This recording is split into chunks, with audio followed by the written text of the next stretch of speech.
यदि कोई tax payer medium and small enterprise को समय से पेमेंट नहीं करेगा तो अब उसे इनकम टैक्स में उसके खर्चे की डिडक्शन नहीं मिलेगी। तो क्या यदि आप सीए फर्म को समय से पेमेंट नहीं करेंगे आपको खर्चे की डिडक्शन नहीं मिलेगी।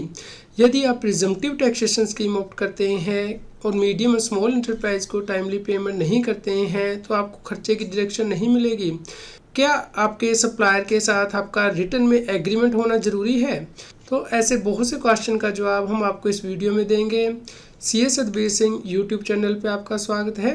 रेगुलर अपडेट के लिए हमारे चैनल को सब्सक्राइब करें और आप हमें व्हाट्सएप चैनल और Telegram channel CA Satbir Singh tax heal पे भी सब्सक्राइब कर लें। लिंक वीडियो की डिस्क्रिप्शन में भी दिया गया है और कमेंट में पिन किया गया है, जिससे आपको इनकम टैक्स के रेगुलर अपडेट आपके मोबाइल पे ही मिलते रहेंगे।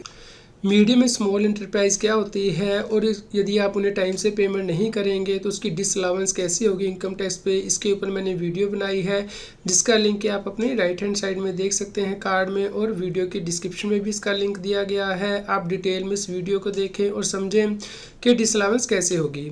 हम आपके क्वेश्चन को डिस्कस करेंगे इस वीडियो में जो कि जनरली टैक्स पेयर के द्वारा पूछे जाते हैं। एमएसएमई के साथ यदि आपका एग्रीमेंट है तो आपको ज़्यादा टाइम दिया जाता है पेमेंट करने के लिए, और यदि एग्रीमेंट नहीं है तो आपके पास कम टाइम होता है। तो यहाँ पे एग्रीमेंट का क्या मतलब हुआ, इसे एमएसएमई एक्ट में डिफाइन नहीं किया गया है। एग्रीमेंट ओरल भी हो सकता है, एग्रीमेंट रिटन में भी हो सकता है। नॉर्मली एग्रीमेंट में ड्यू डेट होती है, गुड्स और सर्विस की एक्सेप्टेंस होती हैं और पेमेंट टर्म्स होती हैं। तो यदि आपकी इनवाइस में या फिर परचेज ऑर्डर में ये मेंशन किया हुआ है तो इसे ही एग्रीमेंट माना जा सकता है। इसलिए आपको इनवाइस के अकॉर्डिंग या अपने परचेज ऑर्डर के अकॉर्डिंग पेमेंट करनी है ताकि आप इनकम टैक्स में अपने खर्चे की डिसअलाउंस से बच सकें। यदि टैक्स पेयर होलसेलर या फिर रिटेलर से माल खरीदता है और उसे टाइमली पेमेंट नहीं करता है, क्या उसके खर्चे को डिसअलाउ कर दिया जाएगा इनकम टैक्स में। इसके ऊपर मैंने वीडियो बनाई हुई है जो कि आप राइट हैंड साइड में कार्ड में देख सकते हैं। यदि आप होलसेलर या रिटेलर को पेमेंट नहीं करते हैं टाइमली तो आपकी डिसअलाउंस नहीं की जा सकती, क्योंकि उसे एमएसएमई एक्ट के अंतर्गत सप्लायर ही नहीं माना जाएगा।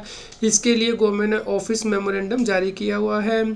तो आप सेफली अज्यूम कर सकते हैं कि जब तक ये ऑफिस मेमोरेंडम कोर्ट में चैलेंज नहीं किया जाता है तब तक ये माना जा सकता है कि होलसेलर और रिटेलर एमएसएमई एक्ट के अंतर्गत सप्लायर नहीं है और उन्हें टाइमली पेमेंट करनी जरूरी नहीं है। यदि आपका सप्लायर जीएसटी में रजिस्टर्ड भी है तो वो जीएसटी चार्ज करके आपको बिल भेजता है। मान लीजिए उसने बिल भेजा है 1,00,000 रुपये का जिसके ऊपर के 18% जीएसटी है, तो 1,18,000 रुपये का बिल हो गया। तो अब डिसअलाउंस कैसे की जाएगी यदि आप उसे टाइमली पेमेंट नहीं करते हैं, ये डिपेंड करेगा कि आप अपनी बुक्स ऑफ अकाउंट में इसकी एंट्री कैसे कर रहे हैं। यदि आप जीएसटी में इसका इनपुट टैक्स क्रेडिट क्लेम कर रहे हैं 18,000 रुपये का, तो देखा जाएगा कि क्या आपने 1,00,000 की पेमेंट टाइमली की है या नहीं। यदि टाइमली नहीं की जाएगी तो डिसअलाउंस किया जाएगा।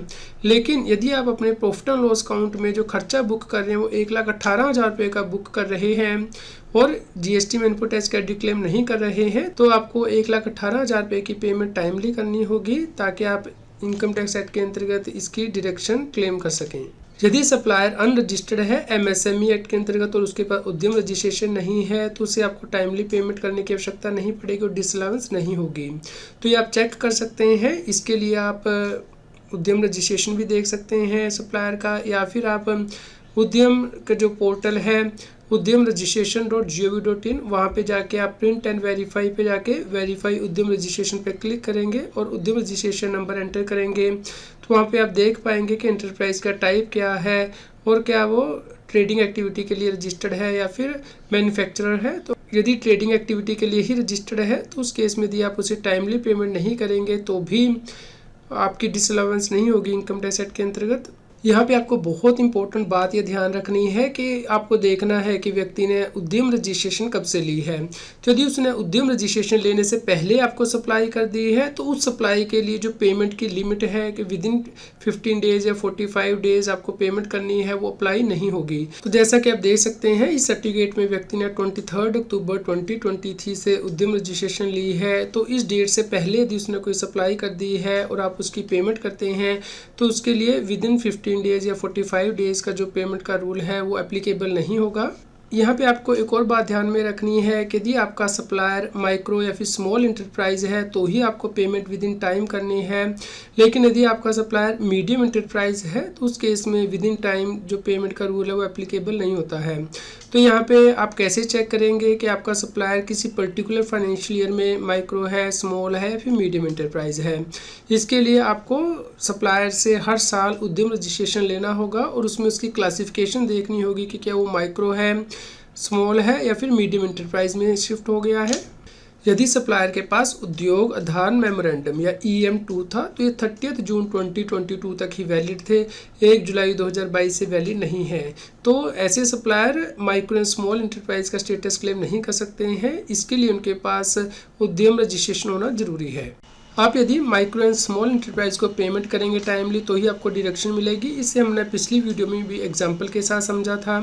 जैसे कि आपने 30 मार्च 24 को कोई गुड्स परचेज की है जिसकी की पेमेंट ड्यू डेट 28 अप्रैल 24 है एज पर MSME एक्ट, और आप 30 अप्रैल को करते हैं इसकी पेमेंट 24, तो उस केस में फाइनेंशियल ईयर 24-25 में इसकी डिडक्शन क्लेम करेंगे।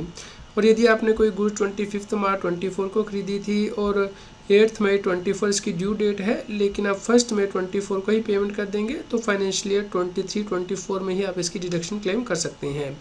लेकिन मान लीजिए आपने कोई गुड्स 1 अप्रैल 23 को खरीदी थी और इसकी ड्यू डेट हुई 15 अप्रैल 23, तो आप इसकी पेमेंट करें 31 मार्च 24 को, तो इसकी डिडक्शन भी आप फाइनेंशियल ईयर 23-24 में ही क्लेम कर सकते हैं, क्योंकि आपने फाइनेंशियल ईयर के ख़त्म होने से पहले ही इसकी पेमेंट कर दी है। लेकिन यहाँ पे आपको डिले पे इंटरेस्ट भी पे करना होगा, जो कि 3 गुना होगा बैंक रेट का, कंपाउंड किया जाएगा मंथली रेस्ट पे, और इस डिलेड इंटरेस्ट की आपको कोई डिडक्शन भी नहीं मिलेगी इनकम टैक्स में। यदि आप कोई कैपिटल गुड्स खरीदते हैं MSME से, क्या उसकी पेमेंट यदि टाइम से नहीं करेंगे तो क्या उसका खर्चा डिसअलाउ कर दिया जाएगा। इस केस में आपको देखना होगा कि आपने इसकी क्या डिडक्शन क्लेम की है इनकम टैक्स एक्ट के अंतर्गत। जैसे कि यदि आप साइंटिफिक रिसर्च के लिए एक्सपेंडिचर करते हैं तो 100% डिडक्शन आप क्लेम करते हैं, तो उस केस में तो इसकी डिसअलाउंस की जाएगी यदि आप टाइमली पेमेंट नहीं करेंगे। अदरवाइज़ इसकी डिसअलाउंस नहीं होगी, क्योंकि इस केस में कोर्ट का भी ये ओपिनियन था कि मान लीजिए कोई खर्चा है जो कि आपने अपनी बुक्स अकाउंट में कैपिटलाइज कर लिया है, बैलेंस शीट में लेके गए हैं और उसके ऊपर आपने TDS नहीं काटा था, तो उसकी डिसअलाउंस नहीं हो सकती है इनकम टैक्स में। तो उसी बेस पे हम कह सकते हैं कि यदि आपने कोई गुड्स कैपिटलाइज कर ली है बुक्स ऑफ अकाउंट में, उसकी आप डिडक्शन क्लेम नहीं कर रहे हैं इनकम टैक्स से प्रॉफिट एंड लॉस अकाउंट में, तो इस प्रकार उसकी डिसअलाउंस नहीं होगी यदि आप सप्लायर को टाइमली पेमेंट नहीं करेंगे। यदि आप प्रिजम्पटिव टैक्सेशन स्कीम ऑप्ट कर सकते हैं, जैसे कि 44AD या 44ADA, जहाँ पे कि आप 8% अपनी डीम्ड इनकम दिखाते हैं या फिर 50% अपनी डीम्ड इनकम दिखाते हैं प्रोफेशनल के केस में, तो उस केस में यदि आप टाइमली पेमेंट नहीं करेंगे माइक्रो या स्मॉल इंटरप्राइज को तो कोई डिसअलाउंस नहीं होगी, क्योंकि इस केस में आप कोई खर्चा जो है क्लेम नहीं कर रहे हैं अपने प्रॉफिट एंड लॉस अकाउंट में, बल्कि डीम्ड इनकम के बेस पे अपना टैक्स पे करते हैं। यदि आपने माइक्रो एंड स्मॉल इंटरप्राइज को चेक दे दिया है ड्यू डेट से पहले, लेकिन वो MSME के द्वारा इन कैश नहीं कराया गया है, तो उस केस में भी माना जाएगा कि आपने पेमेंट जो विद इन टाइम कर दी है। भले ही MSME ने इसे इन कैश नहीं कराया है, लेकिन आपका चेक बाउंस नहीं होना चाहिए। यदि आप बुक प्रॉफिट कैलकुलेट करते हैं मैट पर्पज से, क्या उस केस में भी इसकी डिसअलाउंस की जाएगी यदि आप माइक्रो एंड स्मॉल इंटरप्राइज को टाइमली पेमेंट नहीं करते हैं? जी नहीं, यदि आप रेगुलर असेसमेंट करते हैं तो ही इनकम टैक्स की प्रोविज़न एप्लीकेबल होगी। यदि आप मैट पर्पज़ के लिए कैलकुलेशन कर रहे हैं तो उस केस में यदि आपने टाइमली पेमेंट नहीं की है माइक्रो स्मॉल इंटरप्राइज को तो इसकी डिसअलाउंस नहीं की जाएगी। यदि कोई charitable trust micro and small enterprise को टाइमली पेमेंट नहीं करता है, क्या इसकी डिसअलाउंस की जाएगी? जी नहीं, क्योंकि इस केस में सेक्शन 11 एंड 12 के अंतर्गत इनकम जो है वो कैलकुलेट की जाती है चैरिटेबल ट्रस्ट की।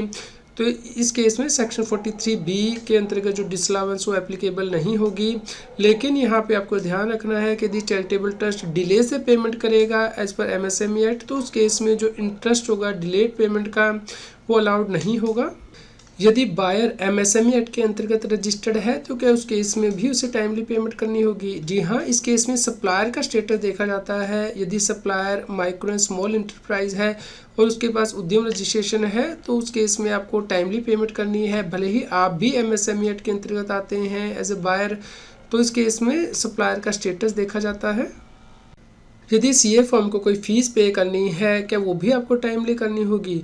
यदि सीए फर्म के पास भी उद्यम रजिस्ट्रेशन है तो उस केस में भी आपको ये ध्यान रखना है कि आपको पेमेंट टाइमली करनी है यदि वो माइक्रो स्मॉल इंटरप्राइज के तौर पर रजिस्टर्ड है, क्योंकि इसके लिए कोई डिस्क्वालिफिकेशन नहीं दी गई एमएसएमई एक्ट के अंतर्गत या चार्टर अकाउंटेंट के अंतर्गत कि सीए फर्म उद्यम रजिस्ट्रेशन नहीं ले सकती है।